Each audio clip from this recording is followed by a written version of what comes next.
Wow. What's one thing you learned from your daughter? One thing, I think it's her creativity and imagination. I see so much of that in her, and I think that's the thing that I love most is watching just her day by day grow artistically. But to watch someone like pick up a pencil and want to draw, or being interested in music, or she tells me, I don't know where this came from, but I'm like, what do you want to be when you grow up? And she's 5 years old, but she's like, I want to be a director. I'm like, what? Where'd you even hear that? And I was like, direct what? And she's like, dinosaur movies. I'm like, good luck. Those are expensive, honey. Like, how are we gonna do that? No, but it's cool. It's really cool to watch someone's like artistic engine like start growing or whatever. So Heck yeah. Oh, I can't even think about that. It's like watching the first ounces of creativity from your kid. Yeah, man. That must be so nice to. I can't wait. Man. I'm so psyched for that. If God puts that in the cards for me, I can't wait, dude. Wow. Welcome back. Welcome home, man. Hey, we're back. Episode 264. You Are Here podcast. You're back. Get it right. We love you guys. Yes. I'm here. We're all here, and I'm so ready for this episode. We got Adam Paul Stone on the podcast, director, writer, doing it all, man. Father, husband. It's going to be an amazing episode. It's going to be so sick, man. I mean, you feel it. How do you know Adam? Do you feel the tingle? I do feel tingle. Yeah, me too. And I don't even know Adam. Yeah. No, You know what I mean? Well, you're about to know him. And we're all about that. If there's one thing we're good at, we're good at, dude, it's getting to know people, man. That's true, man. It's opening up.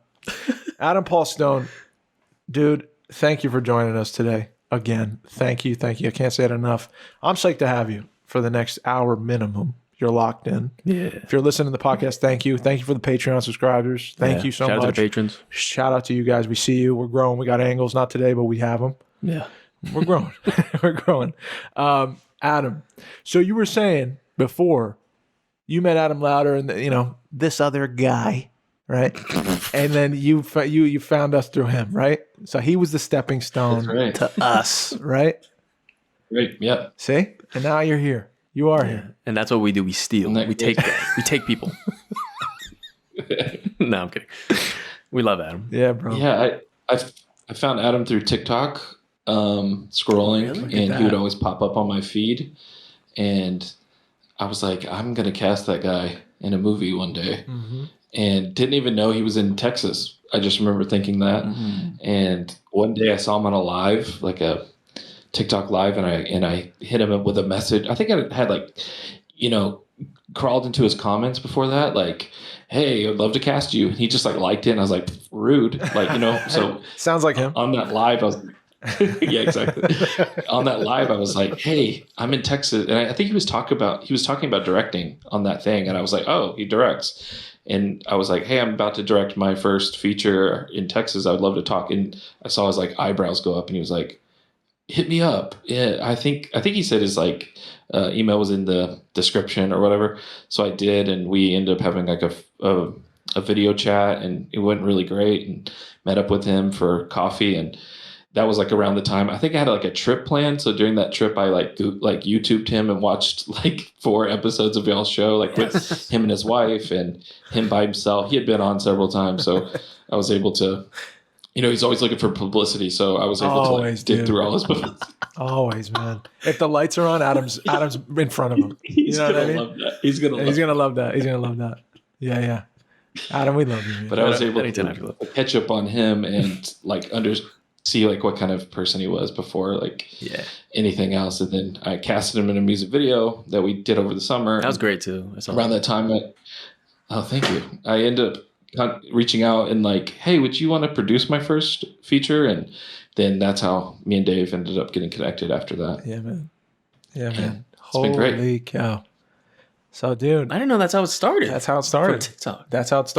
Our relationship was built through that's TikTok. A great I think lesson is just if you just ask. Yeah. Yeah, truly. Just putting yourself out there. I feel like this is a lot of things I've realized, especially with people first starting with getting into anything creative, especially. I think it's so important just to ask. You know what I mean? Even if you are expecting zero, Yeah, bro. Because that's what the bar seems like, know? Yeah. But it's it gets some faith in the world of how much people are willing to give, Yeah, and that's true right. forever. Yeah. I think. Yeah, I agree, bro. Well said. That's beautiful. Mike. Yeah, brother. Yeah, I think that year was a year for me of just stepping out of my comfort zone in a lot of areas, and one of that was reaching out to Adam. Wouldn't typically do it like that, but I was pretty aggressive in my approach to wanting to get this movie made so bad that I was reaching out, trying to open every door. And is just a nice person, and he was willing to talk to me, and luckily we hit it off and stuff. But yeah, I was pretty aggressive at that time and trying to get the movie made. And honestly, like, without meeting him and Dave too, like, I don't think I would be the artist I am right now, which is so weird to say because our friendship is so small and so short. Mm-hmm. But truly, their approach to creatives and helping people create has got me to a place where I feel like I'm growing as an artist, which I feel like for a long time I was kind of stalled out a little bit and kind of didn't want to learn. I'm dyslexic, so writing was always really challenging, and I kept it kind of close to the vest. Like, I wouldn't let people read scripts until I felt comfortable and stuff. So meeting Adam and Dave, I was able to kind of ask like for help, and which I hadn't done in this writing side of things, and really helped me grow as an artist meeting them. So who would have thought, like, through TikTok, this thing, if I wouldn't have done all that, I wouldn't even be in this place of growing right now, which has just been so fulfilling and rewarding over the past couple months. So yeah, man, crazy. That's amazing, dude. The world's shaped by TikTok. Yeah. Hey, we could make like a commercial. What do you think? I know we're kind of pitching TikTok in a major way, but like, and we're making fun of Adam, but Adam, without that dude, that man, like, opening himself up and like giving his gifts away and doing it for nothing, like, it's a testament to that guy. Yeah. That guy is such a good friend, and he's such a hardworking too. He's so hardworking. He genuinely believes in what he does. It's worked for him, and therefore he's like, I want to have other people feel empowered like I feel empowered. He did that for me in a major way, and he's doing that for people all over the world now. So it's just like, and now we have a friendship and a working relationship that because of the strength of him. So like, again, bro, I make jokes about him all the time because I love him. I love that dude. That's my brother, man. That's like one of my to the grave. I got at him. He's my boy. He's a beautiful man. He's really, honestly, like, I can't say nothing better about Adam. But yeah, off of his back, we met, dude. And every time I feel like I talk to you, I'm like buzzing, Adam. I feel like we always have like some kind of breakthrough on story or like life where I'm like, this. I don't know why, but I feel like I know this dude much longer than I have. Like in real world time. Yeah. I don't know. And yeah, bro. What you guys have the Texas, thing going, right? And like what I've seen is like Texans ride for Texans, dude. Like you guys got each other's back. There's a pride in Texas, man. You guys got each other. And like I kind of feel like Jersey and Texas mesh well, man. I think so. I'm telling you, I can bro. see that. Why not? From what I've seen, I get it. When I go to Texas, every time I've been, I'm like, dude, I get this. I rock with this majorly. Yeah. But there's some places like a Jersey person wouldn't probably vibe with like a LA dude. Yeah, like, it'd be a different story. So I feel like, Jersey rides with Texas and Texas rides with Jersey too. That's a little I like that belief I have, what I've seen. Yeah, that's true. What do you think are like the correlations there? I don't know. Like hardworking, like nothing given but nothing taken either. It's kind of like chip on your shoulder, believing in the good in others. Like there's a pride for sure. I don't know if pride's the right word, but like a value in like doing good for your own. So I think. Maybe it's there. Maybe there's crossover there. I don't know, but that's what I've noticed. I've noticed. Horseback riding, a lot of horseback riding there in Jersey, and that's true. Actually, there is. Everywhere I lived, there was horses. There's equestrian centers all over. There, yeah, man. It's the Garden State. You know what I mean? I think there's something to this. We're gonna talk about this for a long time, but I think it's Jersey Italians there's a vibe with like a Texan value. If you're watching on YouTube, Adam just lightened up his face, just so you guys know that. Oh, sorry. No. Just so you know that. I didn't mean to cut you off, but I saw that, and like you should check it out on YouTube because he's lighting himself in the moment. I see your zebra on your camera. Oh, look at this. Oh my gosh, I'm so sorry. No, I'm sorry. I have to call it out. No, It's but so now he's cool. going to be working That's so on funny. that. Okay, continue. I'm sorry. I didn't mean I to cut think you there's off. something I'm so between sorry. like the Jersey, because I feel like Jersey's like, it's not like door to door neighbor, but hey, what's up, neighbor? Right. I feel like Texas is like that. Texas is door open kind of vibes for sure. I don't think Jersey's like that, but I think like Italian jerseys are like door open. Door open. You know, Yes. that kind of thing. Definitely. So maybe there's something there, man. What does Texas mean to you, Adam Paul Stone? Yeah, 'Cause you seem to be, hey, dude, can I make a statement about you? Uh-oh. And it may be wrong, it may be right. Go ahead. You seem to be telling stories about Texas, dude. You know, like you didn't up and move your whole family. You didn't up and move your family to LA, dude. You didn't take this show on the road and like be like, oh, I got to go to a hub where there's like stories popping everywhere. I tried. Did you? So tell me about Really? 2014, 2014, I left my hometown, never really had flown on a plane before, and moved to New York to try. What? And it was pretty quick. I didn't even have any friends there either. It was pretty quick. I found out that, I'm not from this place or what, you know what I mean? Like, it was pretty quick that I realized that. And so I was only there like almost like less than a year. Right. I was in New York and I bounced. But I think it honed in on what I am, and I think it was crucial for that thing. I was like, but it wasn't until pretty recently that I'm like, I want to make movies and create my art here in this state. And I think I think there's enough people making movies in LA and New York and telling stories about those things. And when they do movies in Texas, it's actually shot in New Mexico. I'm like, whoa, why aren't we doing them here in this state? Yes. Like, so that's kind of been my mission for the past couple of years is, I don't really have a plan for the mission. I'm just stating it out loud. It's my mission to make movies here and whatever it takes to do that. Like, I know there's a lot of pushback from, the incentives are not great. And I'm like, I don't care. I'm not looking for $1 million to make these movies. You know what I mean? So I don't know. But it is definitely something. My heart is about telling stories about people here in this state. So, right. And so is Adam Lauder, which is cool to find somebody with kinship in that area who wants to, tell stories about the state and people from the state. Right. So it's been really cool. Right on, dude. And I'm gonna just throw you on your heels a little bit because I'm a pot stirrer, man. In my core, sometimes I like to get people going. He does. I like to just at the dinner table, like throw a little like, he boxes. Who you voting for, Grandma? Like just something like that. So, do you believe? Hey, Adam. Do you believe? Do you believe like the family drama film is dead? Absolutely, yes and no. No, I think what is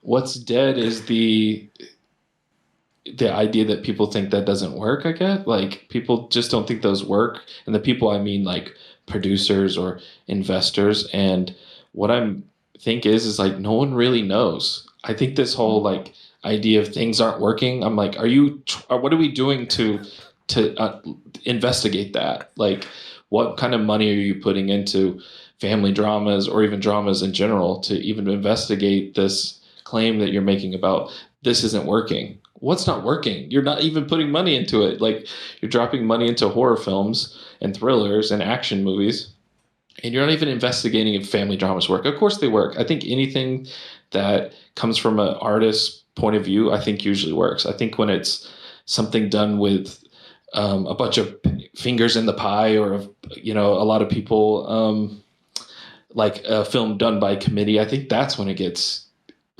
muddy and people don't connect, and then they don't work. I think, of course, family dramas work. That's my perspective. But What do you think, Dave? Do you think they're viable? Do you think they work? I think so, man. I would like to say that. I would like to believe that.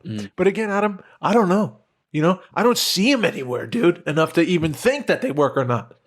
You know what I mean? That's true. I don't see them anywhere. I don't see them. Is Marriage Story a family drama? Yes, one a year gets put out, and maybe it's just not there is Kung Fu Panda 7. That's coming out. There's those films are coming out, and then there's the thrillers. And dude, Kung Fu Panda's good. Of course it is, man. I'm not knocking it. I'm just saying there's no room. It's like everyone just ceased to try to like tell a story, a drama, just a straight up, no frills, no. Let's bring the element of like there's a hand that's that's cursed. You don't need it. Yeah.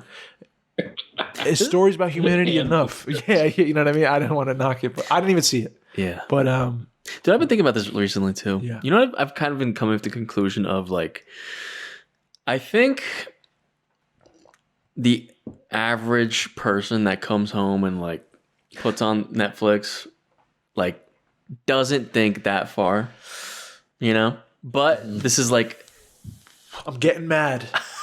You're making me mad. No, I'm just kidding. No, be mad because it kind of sucks. But that's not like that could exist. Yeah. But it doesn't mean there's people that don't have a deeper thought about film and creative like things like that. Right. But there's like it doesn't matter if that person exists. That's why like I feel like the industry takes advantage of like there are people like that. So this is like we got to get them the easy, quick, digestible thing. Yes. Because that's what sells. What did Adam say? Adam, our buddy Adam, Simon. The writer. Yeah, Simon. Yeah. What did he say? He's like, oh, it's going to be like fast food. It's going to be like you just this, and this, and put it in AI, and now you got And I think with Marriage Story, like that's you said that's one. I think there. If a movie is good, I'm just kidding. If a movie's good enough, it makes it. Yeah, I that's what I believe. Yeah. I believe it's. If you somehow... But it sucks because you have to, if you're making something that's not that, it's almost like you gotta be 10 times more lucky. 10 times more lucky. No one wants to invest in you, right, Adam? I mean, I know that's something too that, you've dealt with pre-production of trying to tell a story about, let's just say a drama. Let's just say that's the genre. It's about a person, a protagonist who is struggling with a real thing that goes on in a lot of people's heads day to day. There is no crazy frills, and wild storylines on the side of it. There's no song and dance going on or smoke and mirrors. And you go approach somebody with that, and sometimes the response you'll get is like, that's not enough. It's not going to go anywhere. And it's like, how do you know? How do you know? Yeah. What if we really invest in like the story? Yeah. When did writing become like, it's not about that anymore.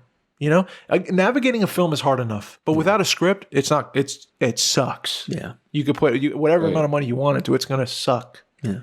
That I bet. But I don't know. I guess what I'm trying to say is I don't see it anywhere, like you were saying, Adam, and it's not enough. And I don't understand why. I see what you're saying too about like the come home. You don't want to. A lot of people are not putting that much thought into like, honey, let me like. I really want to cry tonight. Like I really want to like feel something crazy about my father or something. So like let's put on this new drama that came out from these like Texas filmmakers. Like I get it. Yeah. I get it, and I get why the market's smaller and it's in the coasts. It's like L.A. and New York, and like you go to the Angelica, and that's where you can see that movie for like a limited release. And it's straight on demand. Like I get it. But could it be possible that like we just haven't tried the other way in a while? And like maybe people want to see more of that stuff than we know. Maybe like we give them the opportunity to go. Like I remember going to see like Forrest Gump with like a bunch of friends, and it was awesome. I know it was like a major movie, but it's like, there's some frills and stuff, but it's like a story about like a guy. Like it wasn't crazy, or like. Yeah. They're just films from the 90s, the 80s, the 70s, even like it's very different type of storytelling than we see nowadays. Story has shifted.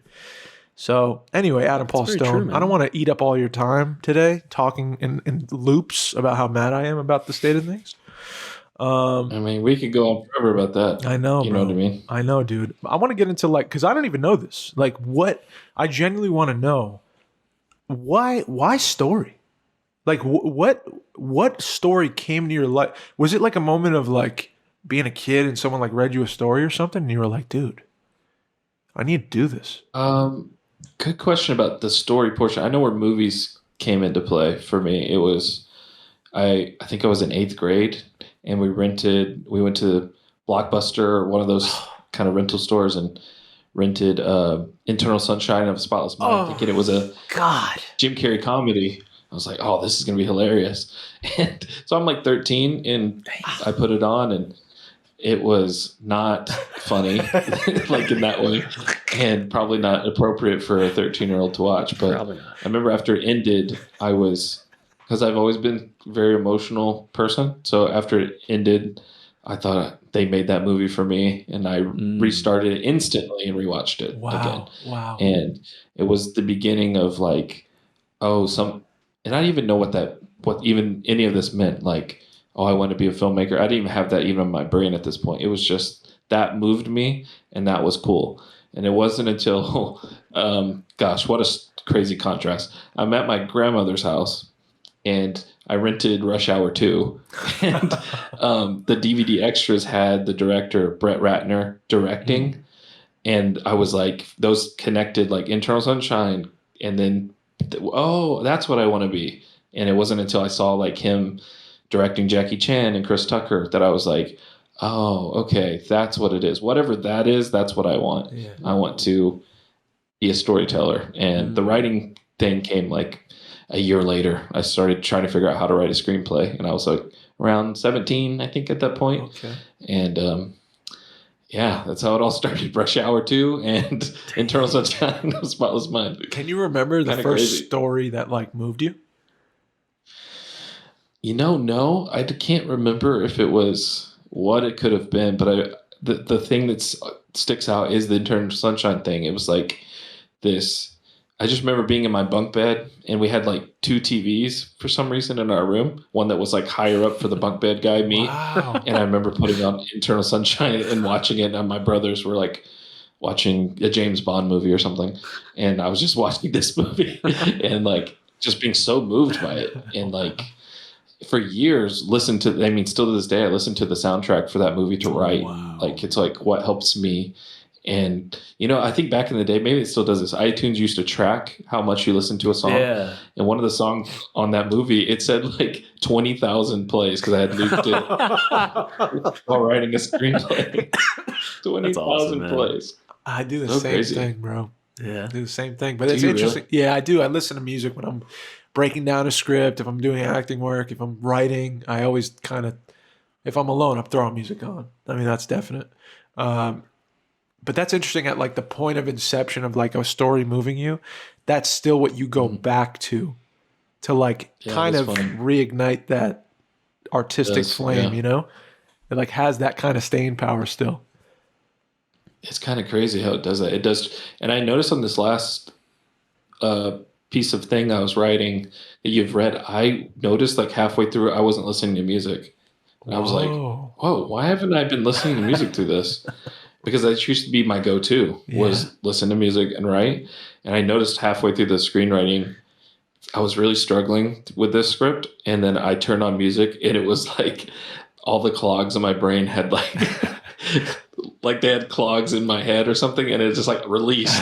I was like, oh, I was missing this other component that I need, which is music. I'm a musician as well. Oh, So wow. like having this other element helps me with this other part of my career. You know what I mean? Like they're both hand in hand. Like I need one to help the other, and it was so helpful. Like when I started flipping on music, I was like, oh my gosh, why wasn't I doing this? But yeah, it is super helpful, That's man. They go together. They do go together. they do. Film and music, do. dude. Story and music. I cannot write though with words. Like it has to be like instrumental stuff. 100% I don't know if same. you write with Same. I can't hear like someone. impossible Yeah, words. I can't hear singing. I need to just hear sound. Yeah, I know. I think your brain just can't do like two things at once. Oh. with singing. Yeah. Yeah, bro. Yeah, that's so funny.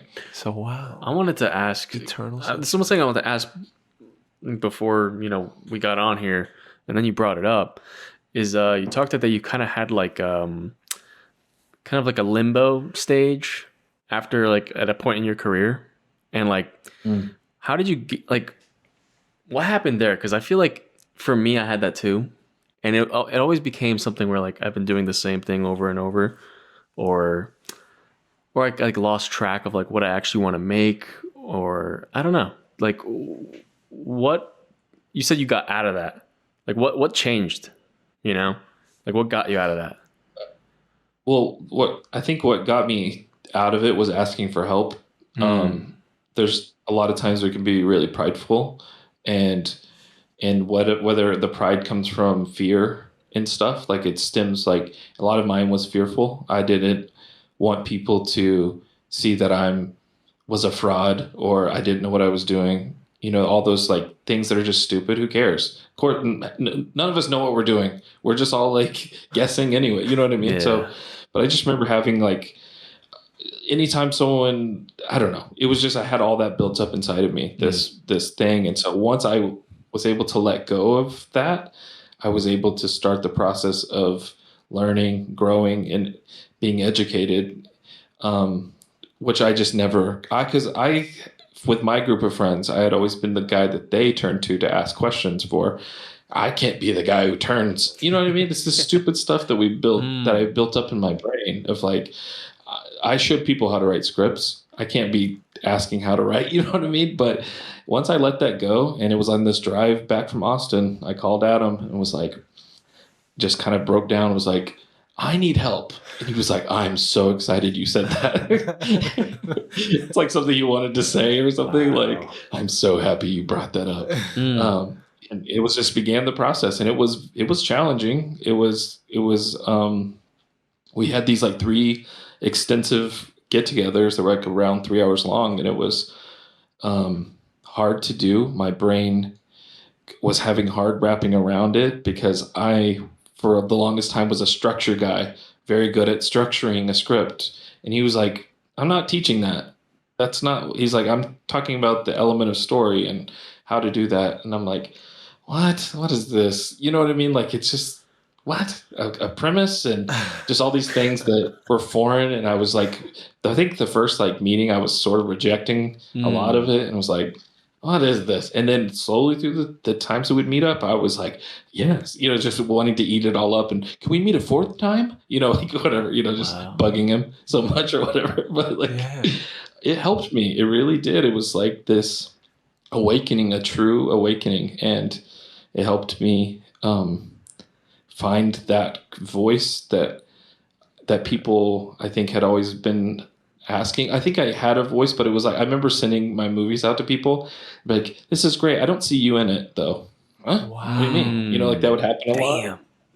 And I just never could identify that. I think my most recent movie right here, people had saw a lot more of me in it, but I think previous to that, people were just like, I just don't see the voice. And I think without meeting like Adam, I don't think I would have been able to find that. And that's so crazy. It's like, but yeah, it was tough. It was tough for someone who's dyslexic to open up that, because I'm the type of guy, if it was like, who wants to read the passage in the book in class, I was like trying to hide, like, can I use the bathroom? You know what I mean? Like, cannot read out loud type person. Dude, same. So wow, it's crazy. I suffer from the same thing, bro, where like the words would get switched up. Yeah, growing up, I never quite understood why, but I was always a slow reader. And same with get called on, and we're doing like Shakespeare in class, like in English class, and like I was just like, dude, please not me, please not me. And for years, I would refused to read, because I was like, oh, I'm just a shitty reader, or I can't, I'm just not good enough at whatever. But I think what you hit on just now, bro, is I think it just spurred in me like that. Well, first of all, it was a gift. Someone gave me a gift in the school me and Adam went to. Shout out Marina. She came to class and she was like, because I aired out this issue I had. And I was like, I had this insecurity. We're talking about insecurities. And like one of my major insecurities is reading. And because I just don't think I see the words clearly like other people see them. Not vision-wise, like I can't view them, but they just get jumbled. And the next day or next 2 days, the next time I saw her, she brought in these 3 or 4 wrapped up books in gift wrap, like in wrapping paper. And I opened them up, and it was like poetry books and like 2 of her other favorite books. She's like, I got these for you because, you're going to read. Like, you're gonna just, this is for you because I believe in you. Mm. And it was just like just someone to say, like, you know, to first say out loud, hey, you know, I think the most powerful thing, one of the most powerful things you can say is, I need help. I'm uncomfortable with this. I don't feel good doing this, and I don't feel strong here, and I don't know, and I need help. That is like a powerful thing to say, bro. And how many people aren't saying it at this very moment, when all they need is someone else to come in and just say, you got this. Like, let's do it. Let's try it this way. You know, you have to humble yourself to be there. You have to say, like, I don't know best. And I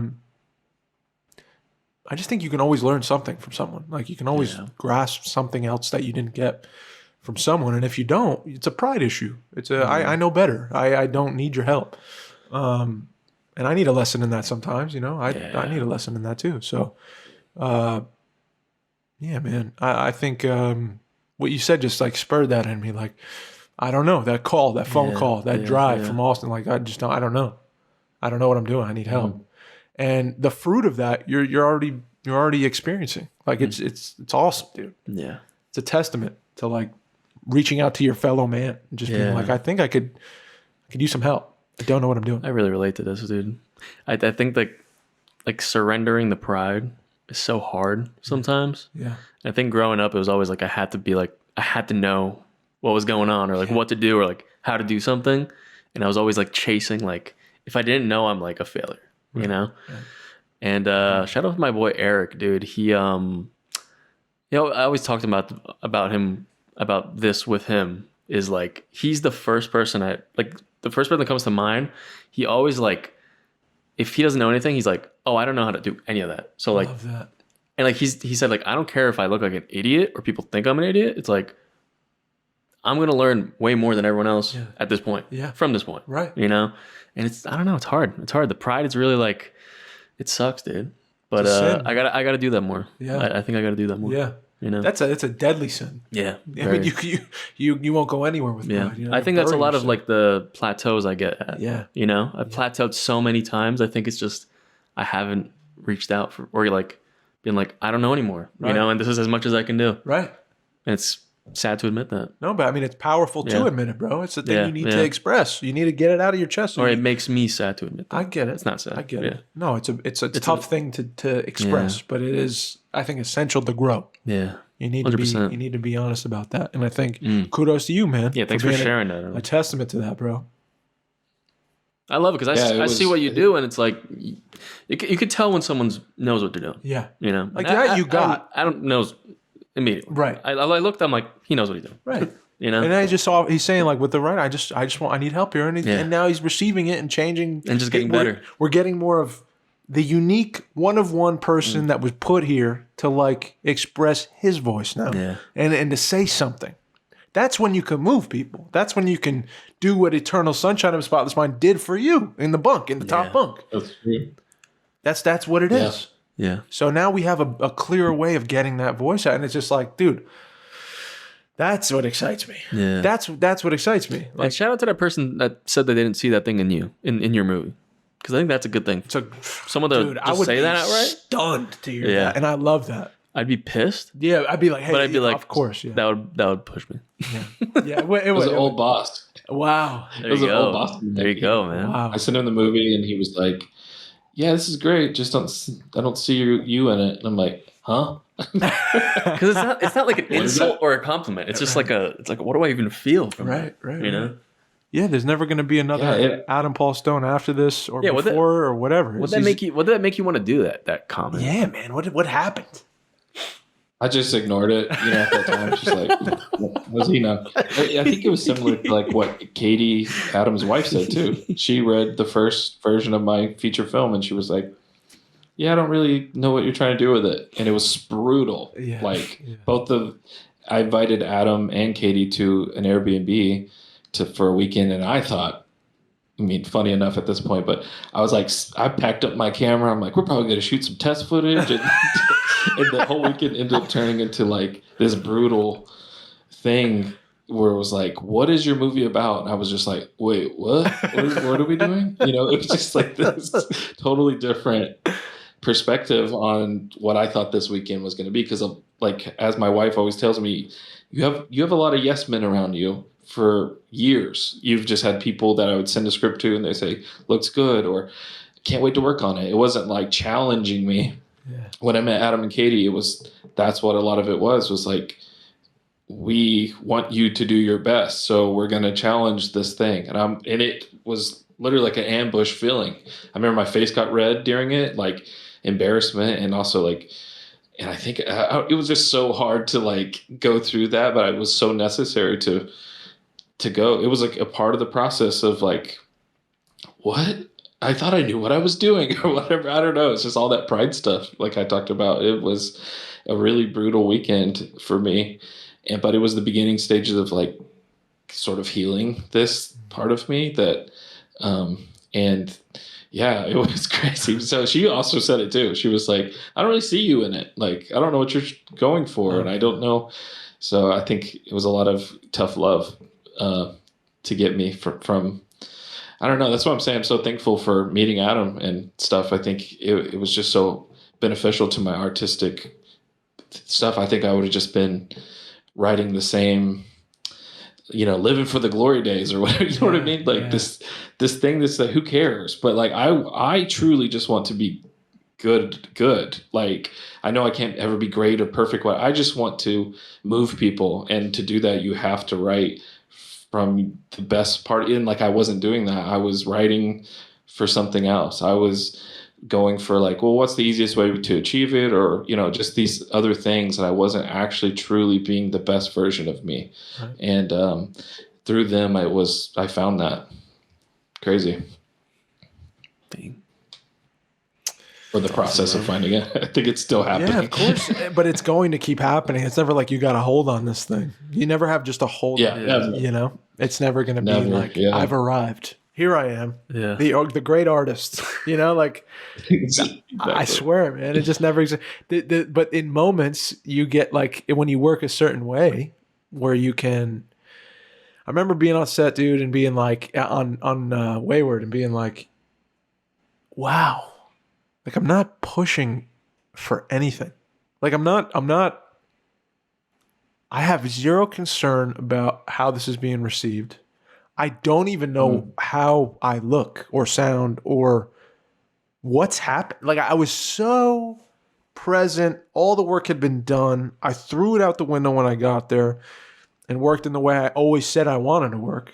And when, Adam directed me, it was like, the gift of all gifts. He's my best friend at the time. Like, you and him are my best buddies. Like, but he's there every day on set.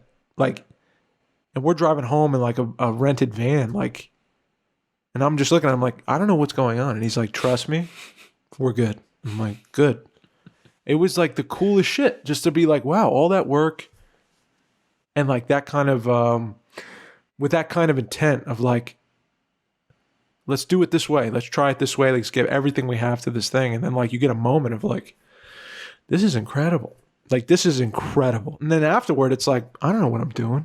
Like, I have to, the next story comes with the next list of challenges and the next whatever that I have to go work on. And,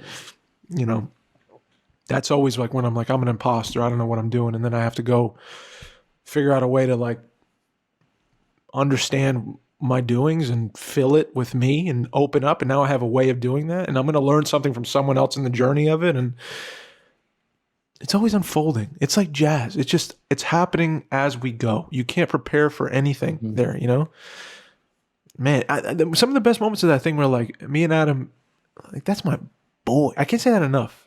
And we're just like filling up a tire. And like we went into I'll tell you a story. We went to pick up the truck that we use in the film, the shooting truck, my character's truck. We had to drive to Oklahoma to get it. So we drive to Oklahoma, right? And this is like a day before we're shooting, right? And we're under the gun. We have no money. We're hoping everyone shows up. Like, it's just, we're sweating, but we're putting all of our faith, which is the first time we've ever invited faith into what we do, in him, and just trusting that, it's going to work. And if it doesn't, that's okay. We're not dying to story. It's not like if this doesn't happen, I'm dead, right? I have a great life and I'm blessed. But taking that off the pedestal, and then I just want to be a part of this. And if it's for me, I will be. Now, fast forward, we're picking up this truck, we're driving it back. This is a little later. We had the work van. We had with all the stuff, and we're driving it from set home, and the tire was leaking. We're like, dude, this is like day 2, and we got a tire leak. Like, what are we gonna do? Pull into the the gas station here. So we pull in. The air compressor thing, like Adam goes in to like get the change for the compressor, and I'm trying to like see where the hole's coming in. He comes out and he's like, and I found change and I'm filling up the compressor with the tire. So I didn't even, he was going to get the change. We didn't even need it. I'm filling it up and he comes out and he's like, what the hell's going on? I'm like, what? And he's like, the lady said that it's broken. It's been broken for months. And I'm like, it's filling up right now. Like, I look, it's like, see, like it's working, and it worked. And we're just laughing our asses off. Like, isn't this crazy? Isn't this insane? Wow. We pulled up. We pulled up to the rental house, and we were picking up the truck for the first time. Now, 5 years ago, me and Adam are just like, we're just acting in scenes and plays in different classes, and like now I remember we were driving the van out of the house, out of this rental house. First time we ever had the van, full of equipment in the back. Adam's driving it, and I look to my left, and he's this look on his face of like, here we go, I guess. And I'm like, dude, he says, we're independent as fuck right now, dude. And I'm like, dude, we really are. Like, this is really just like the craziest life ever. And it was moments like that where I was like, dude, oh my God, if we try to do this the way we used to do it, where it was, oh, we gotta kill it. This has got to be our greatest shit. And if we don't do this, like, it's got to make this amount of money, and we have to have this kind of investors, and then these kind of stars, and then it's got to go here and here and here and there. And we got to be the center of this thing. Like, we would have just there would never have been these moments. We'd be too stressed, too much pressure. Yeah. There would be no joy in the process, and the story would suffer. And in the midst, that's what I remember most. I don't even remember the acting. Like, the acting was like the thing I did, but like, I lived those moments with my brother, like, he's my brother. He's my brother, dude. That guy, we're like this for life because of like, we sacrificed so much. We changed each other's like perspectives on things. And like, he gave me more than just a movie. Like, he gave me faith. Adam opened me up to faith again. Adam opened me up to like belief, and doing it for the other person and doing it for good, doing it not because you have to do it, but because if you're blessed with the opportunity to do it, you show up. And, dude, the miracles that happen, I'll talk about for the rest of my life. If it's the last one, like, it was the greatest gift of all time. And I don't need to prove myself to anyone anymore. The insecurities are gone. Like, I'm not looking for, you can tell me anything. You could say it sucks. You could say, my acting's garbage. And like, I could look you in the face and be like, that's okay. Like, it's okay. It really is okay. I don't need this to live and breathe anymore. I could do this if I'm presented opportunities to do it. If God says that's what I want you to do, Dave, I'll do it. And if it's not, I'm genuinely good. I've been loved enough. Like, I'm loved enough. I've received enough. And, but of course, do I want to? I'm ranting, but like, this is the mind of a lunatic who now can say like, I'm an artist, dude. I'm not an egomaniacal, like, I need love. I need attention. I need to tell stories to be received by people. And like, I won't be satiated ever. I'm satiated, but I am excited. Like I meet you, dude. And it's like, bro, this guy has a story, and it's one that he wants to tell because it means something to him as a human. He has something to say about it, okay? And there's no yes men around you saying like, yeah, just do whatever you want to do. It's like, we're going to challenge each other and try to make it a story that can move the top bunk kid, That's the point. That's the point. Production company name. Yeah, hey. Top Bunk Kid. Top Bunk Kid. Top Bunk Kid LLC, dude. Don't take it. We said it first. Date it. LLC. I'll get you some kickback on that. 100%. Thanks, brother. I appreciate it. All that to say, dude, I don't know. I just we both love Adam. We've been talking about him a lot. Adam, I love you, dude. Yeah, he's great. But he also, I'm excited to now get your voice out there in the most specific and personal way, and honed in as we could possibly do it. I'm just psyched, dude. I'm psyched. You know, another thing was like the power of the no. How many times have you ever jumped on something and you were like, you know what, I'll just do it. Like, these are my friends. This is whatever. I'll just do it just to get something on the books. You know, just to. Yeah. And then I mean, for me on the other side of it, I'm always like found wanting. You know, I'm always like, dude, the power of the no. I was always a yes man because I just wanted to like say. I just wanted everyone to love me. So it was always like, whatever you need, I'll be there. Yeah, this and that. And knowing full well I can't contribute. I'm empty. I don't have enough for you on this thing. I don't even know what's going on. Yeah. I just need something on the books. Or I just want to help you out and be my friend, you know, and I'm hurting them. Mm-hmm. The power of honesty, dude. There's love. Real love is honest love. And yeah, you need sometimes a boss saying like, I don't see you in these stories that you're telling. You know, that's some love, dude. That's love. My wife told me the same thing. She's like, you suck at this. When I was like 21. She was like, at the time we were just dating, and I was like, what? I'm amazing. Like, what? My teacher said I was great. You know, I know exactly. I'm special.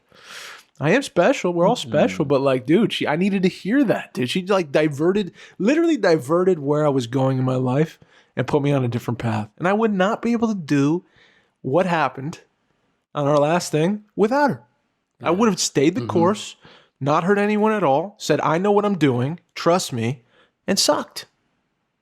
And no one's and now no one's getting anything except my own ego and pride. Yeah. Which is bottomless, which I can just eat till I die. I'm going to shut up now because your boy just rambles. Your boy just talks. Like a day ramble. When his heart's going, when the blood pressure hits like, you know, a higher rate, your boy just opens his mouth. So I'm going to shut up now, bro. I'm going to put it back on you. I'm going to put it back on you, Adam, I swear. What's one thing that you've noticed that's changed about you from before you were a father to now? Oh man, great question. Before, I think I'm more cautious or even more thoughtful about just everyday existence. Like when I hop in the car, I think your existence could change.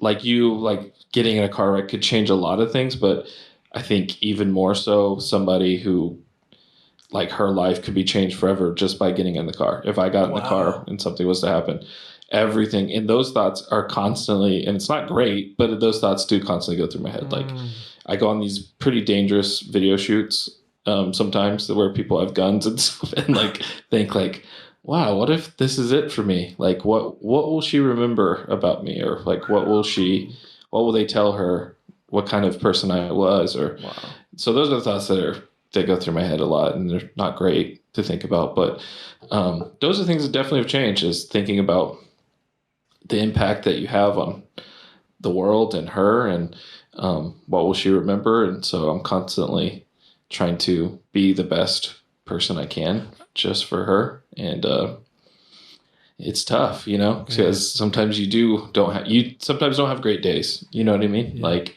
sometimes days are rough, and you just always have to be thinking about her and how what's her life going to be like if I have a bad day. You know what I mean? It's it's tough. I know you said it hurts to think about these things, and I'm going to be a bad friend, and I'm going to just ask to think a little bit more about these things, because I think this is important, dude. I think this is important.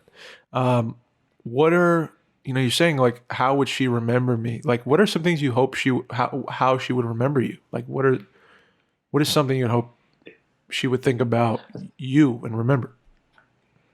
I hope that she remembers that I fostered the creativity in her, and that I was fun. I think that's one thing that I can provide. My wife does so many great things that I'm like, yeah, I can't do all those things. But one thing I can do is to be fun. And there's a lot. It's just, I don't know. I just think that's one thing I can't provide is the funness value. You know what I mean? Yeah. I can access this part of her that is like, I can pretend with her and play games and do those things and like access that part. And I hope that she would remember that's what our relationship was. It was this. I mean, we are literally like creating a movie right now on my PS4. It's like a dinosaur movie. Wow. So it's like that she couldn't have got that from anybody else. Like, so it's fun. And like, hey, speaking of which, Dave, do you want to do a voice in this dinosaur movie? I was dying for you to ask You'd that have a question. good dinosaur. Oh, I'm so psyched for that. Please, yes. It's kind of a play on The Lion King. It's called Dino Spirit. And it's about this dinosaur who comes into the world, you know, comes out of an egg. And it's sort of just a rip off of The Lion King, but The Lion King's her favorite movie. So it's man. But she loves dinosaurs too. So, anyways, I'm going to get you to play a raptor in it if you're down. And favorite dinosaur. Favorite dinosaur. Is it really? What's Adam going to be, though? Hold on. What's Adam going to be? He's also going to be a raptor, so you're going to be like a trio of raptors. So the brother raptor. What is? Am I the bigger, greener raptor? We'll go for one that's like a little the fat raptor. Slower. No, don't. Did he just say the fat raptor? I'm joking, man. I'm joking. You said I'm the fat raptor? Joking. I knew I shouldn't have said that. Son of a gun, man. I just wanted to be funny. I'm sorry.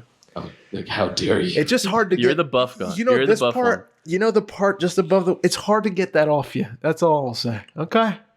Yeah. I'm a big guy. It sure is. Anyway, dude, how important is the preservation of fun, man? How important is preserving fun in life? You know, it's easy to get stuck in the mundane. We get caught up in the bills and having to do the things to survive, right?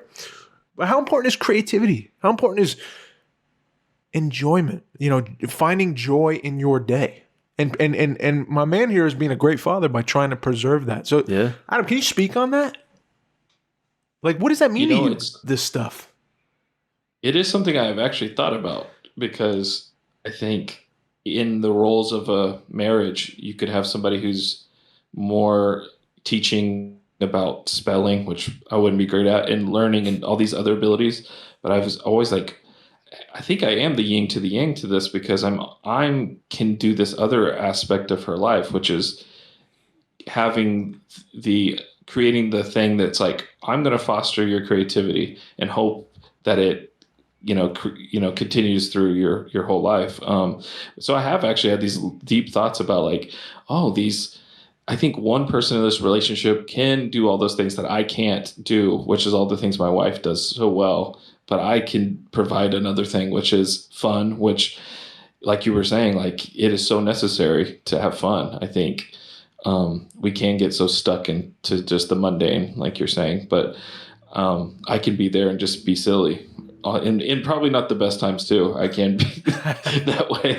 You know, it's like, when can I stop it? You know, it's like, my wife's like, hey, it's bedtime. She needs to calm down. I'm still trying to like, tackle her onto the bed or whatever. You know what I mean? It's like, I need to chill out. So, but, I think it's so good. I feel like growing up, to get down in there, like we didn't have that, it was like a lot of the times my parents weren't really, like when we had dinner, they were in the living room watching, Monday Night Football or whatever. And I never even really got to see, God, I hope my dad doesn't watch this. Never really got to spend time with him. And those small occasions that he would try to interact with me or my brother and stuff, it was not, if we weren't being disciplined, it wasn't not in.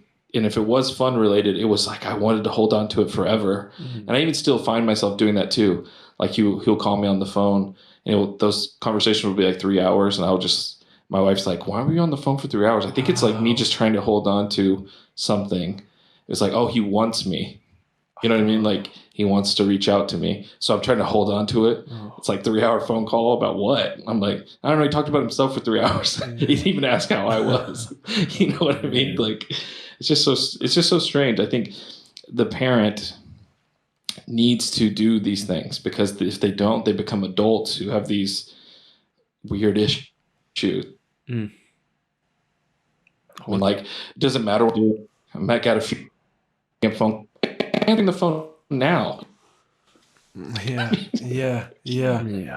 Wow, man. You just hit some Yeah. wild, like, I'm sure, I mean, I feel this. I'm sure there's a lot of people listening right now that feel this too, bro. The I don't want my dad to hear this either, but if he does, he'll hear it. I was talking to my therapist one day, and she said, Dave, we talk about your dad a lot, and I just sense that you just have this deep love for the man, right? Like, regardless of what's happened in the recent years or whatever, and in the past, like, you just love this human, and you struggle with that. Yes, true. So I'm gonna just say a word, and you tell me if this, like, you relate to this at all, and if this makes any sense or no. She said, "Would you say at all, in any sense, has his love been elusive?" And I was like, "No, like, no way, no, absolutely not. Like, he's there, he's been there my whole life. Even after the split up, he picked me up on the weekends, every other weekend, Like, he would always kiss me on the cheek. Dude was, he's telling me he loved me. Like, I don't think it was elusive. And then, like, you sit on that for like a couple, hour or even 5 minutes. You sit on that, and you're like, and by the end of the 5 minutes, I'm like bawling. I'm like, what the hell just happened? This elusive thing. Like, how did one word just change my whole perspective on? It was like opening a door that I had like shut, barred up, driven wood and nails into, and like with one word in 5 minutes, like it totally like broke open, and it made a lot of sense. Because I felt like the same way for a lot of years, like where I'd be anything I need, like he need, I'm here, I'm there. What do you need? I'm there. And I was like, why am I crazy? Why am I an insane person with my father? And I think it was that. It was like, I'm gonna get love from this guy. Like I'm gonna get the relationship I want from him. Mm-hmm. And in order to do that, I have to play this part, and I have to be what he needs me to be at all times. And then I'll get it. I'm proud of you, son. And like that's all I wanted. Like, you're a good man. You've grown into a good man, and I love you. And the funny thing is, like, when I stopped doing that stuff after this realization, like, now I receive it. Now it's like this new thing where it's like, I know this guy better than I ever have my whole life because I could finally see him, and I could see me, and I'm aware, like, I'm not this wild love seeking from my dad, who I'll always love no matter what he does or says, like, codependent kid. Oh, I'm not that little kid anymore. That kid needs to be like told, it's okay. You're loved, and you need to feel that truly. It's a whole process, I believe, especially when you got a lot of issues. But once you get there, it's like, oh, I could see this dude, and I could humanize this guy, and like, I don't need to be at his beck and call. I don't need to play a role for him to survive. Like, for him to love me. Like, he loves me too. He loves me too. Even when he thinks I'm wrong, like, he still loves me. And changed our whole relationship. And it gave me a lot of peace and a lot of just serenity time with my dad, which I never thought I'd have. Never thought. So it's been Mike, it's been a wild ride, but it's so cool. Like, and I never saw it coming. When I stopped looking for the thing I was chasing for years and years and years, and like, give myself some love time for myself. Now I can love my dad. And he can love me. Nice. Yeah, bro. I don't know. I'm not preaching. I'm just talking about my experience. Yeah, man. I relate. I'm just trying to say I relate. There's something about, like, I don't know. I always think about, even with Adam and like doing the movie thing, like dinosaur movie with his kid. It's like I feel like that keeps you like. I always think about, man, like when I first started getting to like making, videos and movies at home, I was like, dude, that's the childlike essence of like creativity that I was like, it was the best time. You know what I mean? It made me forget about everything in life and just making these things. And I think it's funny, like as an adult now, I'm like, I need that, like that childlike creativity, Yes. I got to get back into that, like channel that. But like, I feel like maybe that sometimes when you think back as an adult, you channel, and then like you think about, that stuff with like the traumas and like all these things. It's like such like a mixed up thing. Like you can't go back, you know what I mean? And it wasn't perfect. And like, you have to channel it somehow in like a healthy way. Yeah. You know, Uh-huh. and it's interesting. Yeah. It's weird. It is. You know, Yeah. it's a strange thing. Yeah. It's strange to open up the past. It's good. I think it's good to explore though. Totally. You know, I think it's essential. like I think it's if you want to make some good like personal stuff. Yeah. I think it could really help. Yeah, bro. You know. Yeah. How personal do you get, Adam, with your stuff? Is it something you very personal? Do you just go into a random? You pick 2 words and you make a script. Like samurai Yeah. coffee, you know, and then like you just blend. I think for me it always stems from personal. I just execution of that had always been a challenge of like doing that, but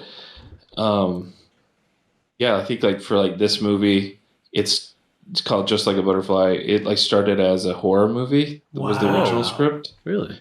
And then I wrote that when I was 18 and just put it on a shelf and came back to it after I found out my wife was pregnant. And I was like what's my next movie going to be? And I was trying to figure out what that was. And I thought about that script I'd written when I was 18 about that. And I don't even know. It was like a 6-hour drive from Lubbock, Texas back to the Dallas area.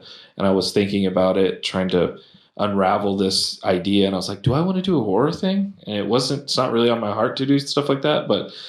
And as I started digging into it, it became a story about a husband and a wife and the fear of what if you lost their memory. And that really intrigued me. And through that whole 6-hour trip, I came up with the story of what it became. And it has like an element of being a father in there. And I wasn't even a father at that point, but it was always just there because, you know, she was pregnant. So I was thinking about it a lot.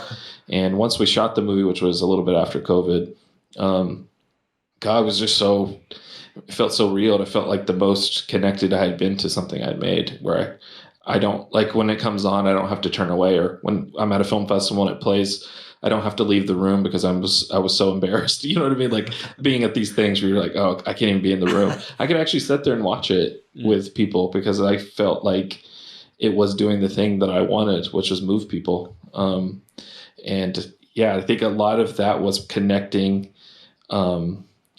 some truth to the story, was actually blending me into it, which was what that boss had said years ago. It was like, I don't see you in it. I was actually able to like blend those two things, and people were coming up to me at screenings and actually wanting to have conversations where before then people would try to run out of the room, I'm sure, like, what did you think, as they're running away to their car or whatever. Like, you know, so it was actually like something where I felt like I connected something. So it was, I feel like this was like sort of a beginning of investigating that. I just didn't know what that was. I didn't know what that meant. I thought it was just luck, you know? Yeah. Got lucky with that one. Yeah. You know?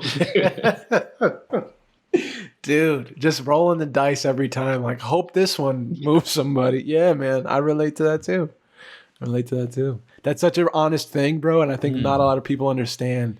But when you do it, it's like there's so much anxiety that goes into showing your thing in a film festival. And then when it's doubly anxious, when it's something you don't even like, you know, when it's like, damn, I can't believe, why did they take this? Like, shit, I got to sit through this. Like, it must be crazy for an actor. Oh, like, you're an actor. God. So you have to go to these things where you're invited. You probably haven't seen it yet.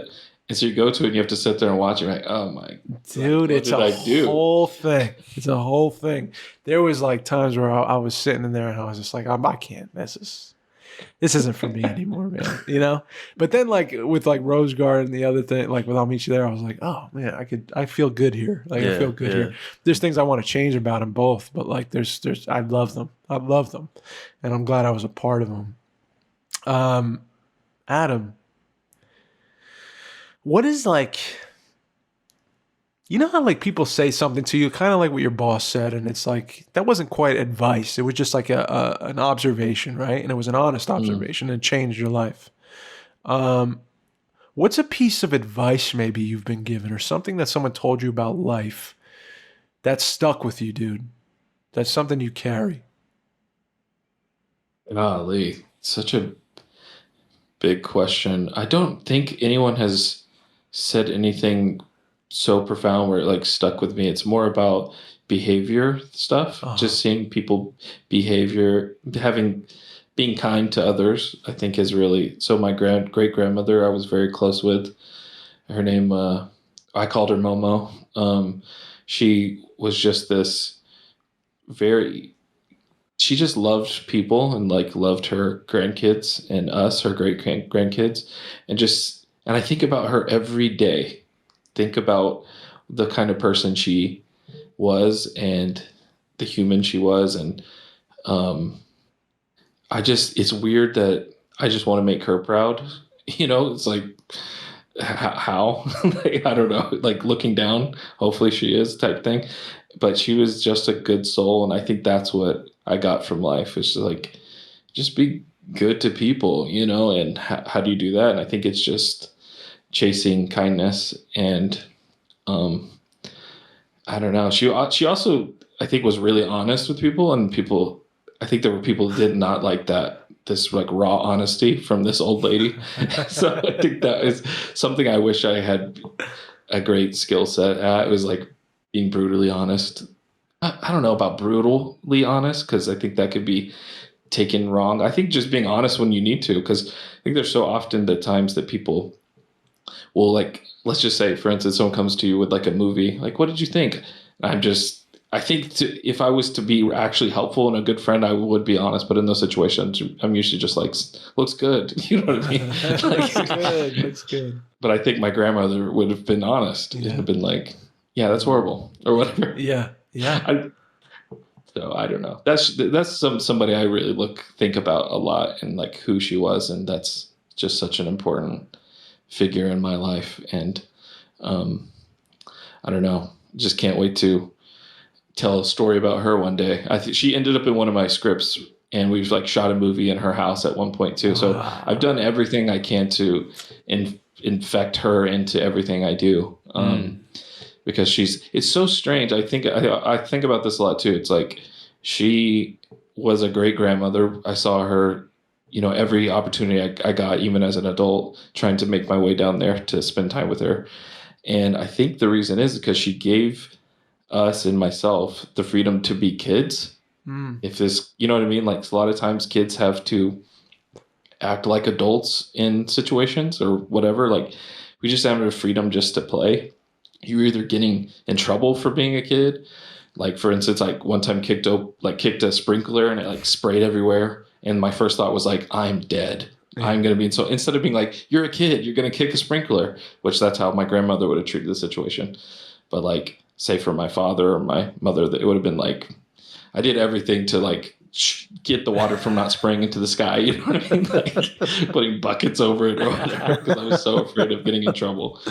Wow. So I don't know. It's just like, she just was okay with you being a kid. And why is that? That's normal, I think. So I think being around her, I felt free to be myself, or be a kid. Like, I wasn't thinking about being myself. I was just thinking about being young. Yeah. Just having the freedom to be that. Yeah. So yeah, she's just so important to me. Man, that's amazing, man. Shout out to her. The same grandma, dude. I had the same exact experience. Yeah. My great grandma, man. Oh, did you? Yeah, same thing, man. You said it well, man. They just let you be a kid. Yeah. And when you're a kid, you're not thinking about, who am I? You're just like, I'm gonna go kick that sprinkler right now. Yeah. Like, that's all you're thinking. You're just not thinking. You're not thinking about existential things like that. My grandma told me. She's Polish. Śmiech jest zdrowie, which means like laughing is like health. You know. So it's like, I don't know, dude. That stuck with me for the rest of my life. Right. You know what I mean? I think the being kind, Teddy, relax, bro.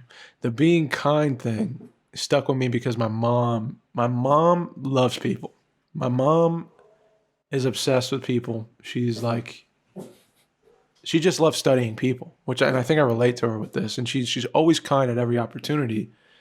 Like, I remember specifically, we would go to the diner. She liked going to the diner, and we would get, like a waitress or a waiter or whatever. And my mom would spend more than half the time like talking to the waiter or the waitress, like she would learn their names, where they go to school, what they want to do with their lives, like to the point where I'd be like falling asleep in the booth, like I'm just tired. but she gave time willingly to people all the time. And I think like that genuine sense of like interest in other people and giving them a time to like share with another person. Like she gave them space all the time. Like my mom just loves people, dude. And that kind of kindness, like that's such a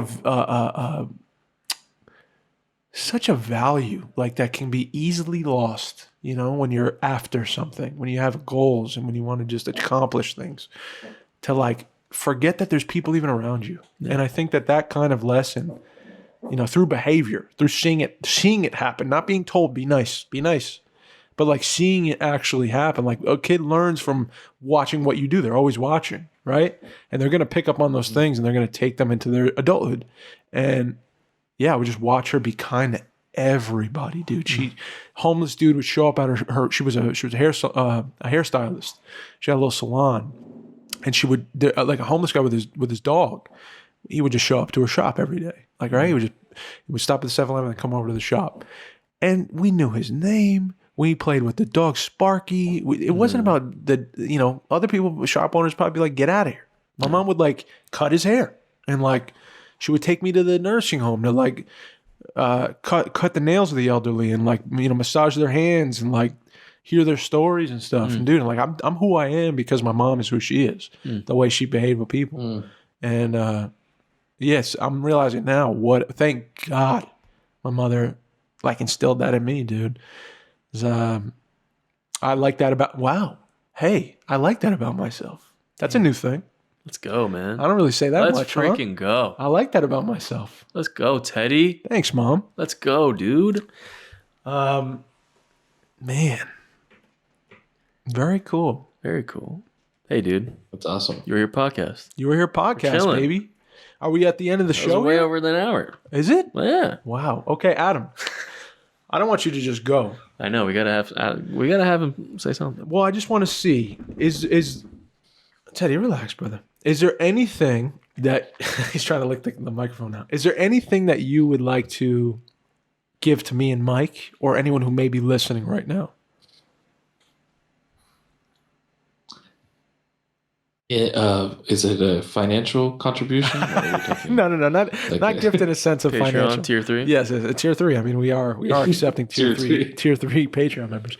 No. Is there anything going on in your life right now, something that you picked up, or just something that you want to leave that maybe you check on in a year or two? This is like a time capsule. You know, what is something that you would like if there was a top bunk kid right now listening to this podcast? Like, what would you like to tell that kid?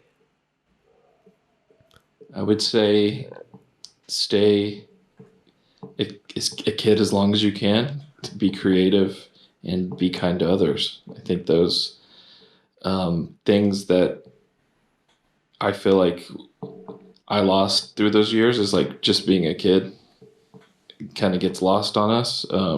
We just want to be an adult so fast.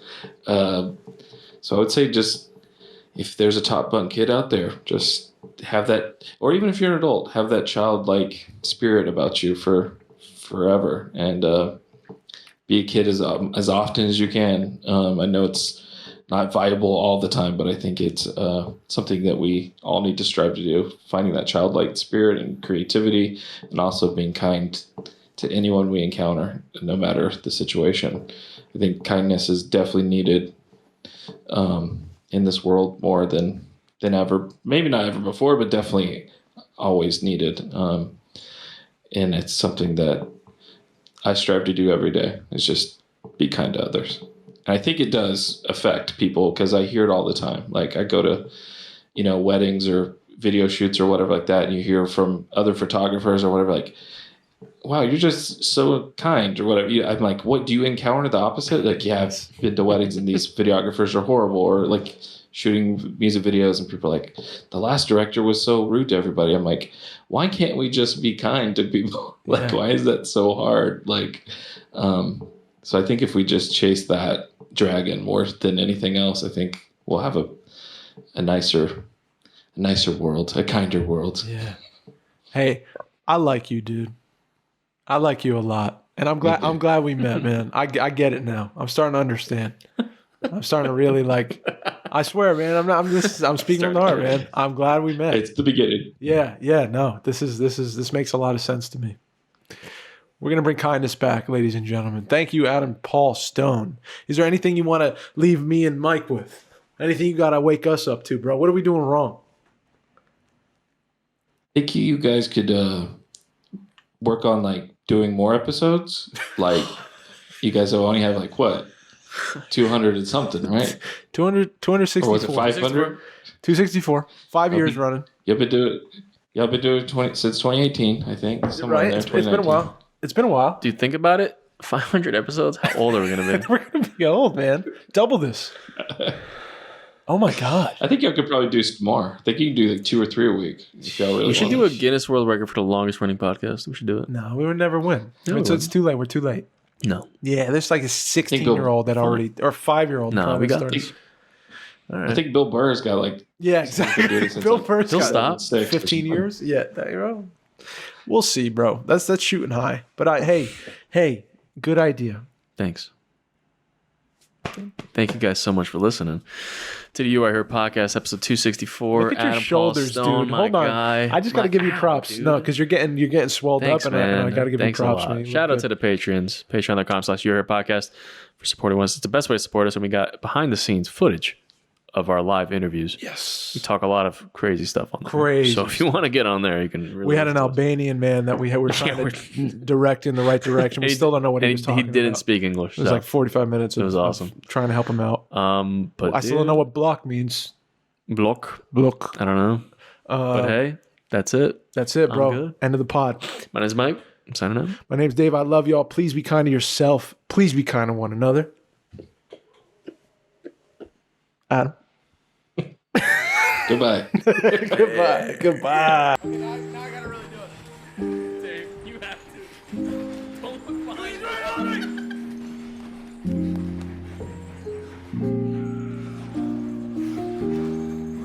We're good.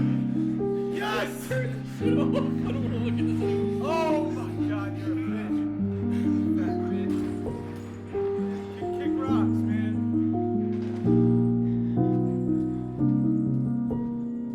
Oh.